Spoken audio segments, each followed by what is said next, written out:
TDP అధినేత చంద్రబాబు తమ కుటుంబానికి తీరని అన్యాయం చేశారని నల్లమిల్లి రామకృష్ణారెడ్డి తల్లి సత్యవతి, భార్య మహాలక్ష్మి ఆవేదన వ్యక్తం చేస్తున్నారు.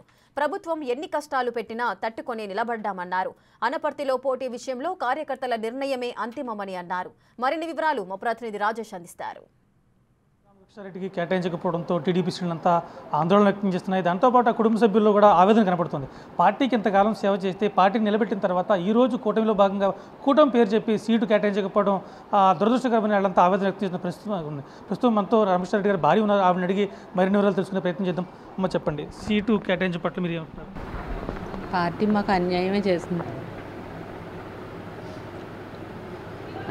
చేస్తుందండి పార్టీ. సార్ ఏం చెప్తే అదంతా చేశారు సార్, కానీ నమ్మించి మోసం చేస్తుందండి పార్టీ. అనపర్తిలో టీడీపీ బతుకుందంటే కేవలం నల్లమిల్లి రామకృష్ణారెడ్డి గారి కారణంగా, కార్యకర్తల కారణంగా. మరి వాళ్ళ మనోభావాలు తీసుకోకుండా పార్టీ ముందుకెళ్ళింది. దానికి మీరు కార్యకర్తలు మీకు ఏం చెప్తున్నారండి? కార్యకర్తలు ఏం చెప్తే అదే చేస్తామండి. కార్యకర్తలే మాకు మెయిన్ అండి. కార్యకర్తలు ఏం చెప్తే వాళ్ళని దృష్టిలో పెట్టుకునే చేస్తామండి. కార్యకర్తలే మాకు ముఖ్యమండి. మా కార్యకర్తలు మేము కాపాడుకోవాలి కదండి. కార్యకర్తలు కాపాడుకోవటమే మా ధ్యేయమండి. ఇంచుమించుగా రామకృష్ణారెడ్డి గారి మీద సుమారుగా 38 కేసులు పెట్టారు. కార్యకర్తల మీద 400 మంది కేసులు పెట్టారు. ఆయన జైలుకి వెళ్ళారు. అయినా కానీ ఇటువంటి నిర్ణయం అది ఎలా అనిపిస్తుంది? నేను కూడా ఉన్నానండి ఆ కేసులో. అంటే మీ మీద ఏం కేసు పెట్టారమ్మా? మా అన్నయ్య చనిపోతే అండి మేము చంపేశామని హత్యకు ప్రేరేపణ మేమనేసి మా మీద పెడితే డిపార్ట్మెంట్ వాళ్ళు లేడీస్ని వద్దు అంటే జెంట్స్ని అరెస్ట్ చేశారు, మమ్మల్ని కేసులోంచి తీశారు. అలాగే వాళ్ళ మదర్ కూడా ఉన్నారు, రామకృష్ణారెడ్డి గారి తల్లి. ఆవిడని అడిగి మరిన్ని రోజులు తెలుసుకుని ప్రయత్నం చేద్దాం. అమ్మ చెప్పండి, ఏంటి మీ ఆవేదన కారణం?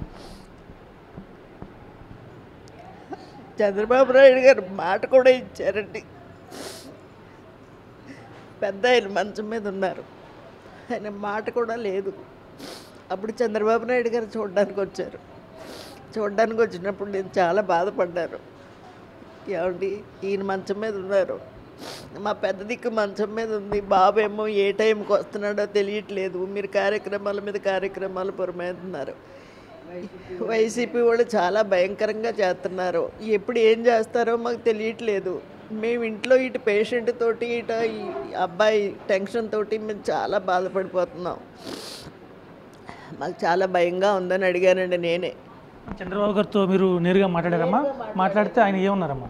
అప్పుడు ఆయన అన్నారు, చేతిలో చెయ్యేసి, అమ్మ రామకృష్ణారెడ్డి బాధ్యత నాది, మీరు ఏమీ కంగారు పడద్దు, నేను బాధ్యత తీసుకుంటాను, నేను ఎప్పటికప్పుడు వాష్ చేసుకుంటాను, మీరు కంగారు పడద్దు అని చెప్పారండి. రెండోసారి మళ్ళీ బలభద్రపురం నుంచి నడిచి తీసుకొచ్చారు కదా, అప్పుడు కూడా ఇంటికి వచ్చారు మళ్ళీ. ఆ రోజు కూడా ఇక్కడ ఇదే సోఫాలో నేను అక్కడ కూర్చుంటే నన్ను చేయి పట్టుకు తీసుకొచ్చి ఆయన పక్కన కూర్చోబెట్టుకుని మీరు బాధపడొద్దు, మీరు అస్సలు, నేను రామకృష్ణారెడ్డి నాది బాధ్యత, నేను చూసుకుంటాను, మీరు రామకృష్ణారెడ్డి గారి గురించి ఇది చేయొద్దన్న. అమ్మ ఆయన మంచం మీద ఉంటే అప్పుడే కరోనా టైంలో ఎవరూ హాస్పిటల్కి వెళ్ళేవారు కాదు. బాబుకు ఫోన్ చేసేసి, మరి ఇప్పుడు ఫోన్ కూడా లేని మనిషి ఆవేళ ఫోన్ చేసి రామకృష్ణ ఎవరో వెళ్ళట్లేదు, గవర్నమెంట్ హాస్పిటల్కి వెళ్ళి చూసిరమ్మనేవారు. అంటే ఆయన గెలిచినా ఓడినా కానీ ప్రతిరోజు కూడా ప్రజల్లోనే ఉంటారు.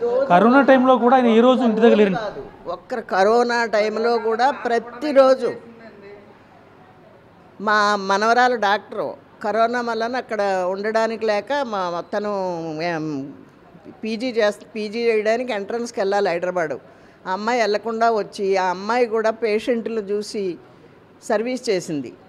బాబు అయితే ఇంకా ప్రతిరోజు పొద్దున్న నుంచి రాత్రి వరకు, మళ్ళీ ఇంటికి వస్తే లోపలికి వస్తే పెద్ద ఆయన దగ్గర గమ్ముని మళ్ళీ అటాక్ అవుతుందేమో అని మళ్ళీ బయటే వేడి నీళ్ళు బయట బాత్రూంలో వేడి నీళ్ళు స్నానం చేసి లోపలికి వచ్చేవాడు. అంత దారుణంగా సేవ చేశాడండి. మరి చేసిన మనిషికి వాళ్ళ ప్రతిఫలం ఇదేనా?